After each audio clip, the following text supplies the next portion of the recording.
सरोज वर्ल्डमध्ये तुमचं स्वागत आहे. आणि आज मी तुम्हाला एक टिप्स सांगणार आहे. हे पहा, ही कोथिंबीर आहे. ही कोथिंबीर स्टोअर कशी करायची, जास्त दिवस कशी हिरवीगार राहील, यासाठी वर्षाने म्हणजे माझ्या वहिनीने ही एका कंटेनरमध्ये ठेवलेली आहे.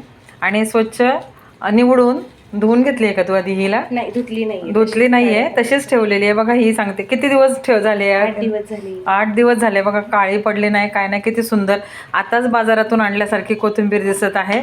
आणि कढीपत्ता कसा साठवायचा ते पण ती आपल्याला सांगत आहे.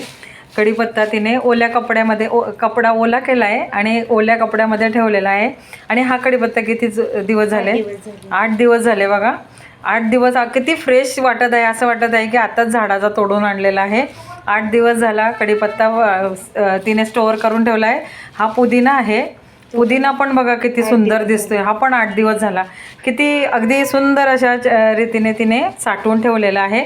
आणि फ्रीजमध्येच ठेवलं होतं ना? हां, आणि फ्रीजमध्येच साठवून ठेवलेलं आहे. ओल्या कपड्यामध्ये साठवून प्लॅस्टिकच्या पिशवीमध्ये गाठ घालून तिने फ्रीजमध्ये ठेवलेला आहे.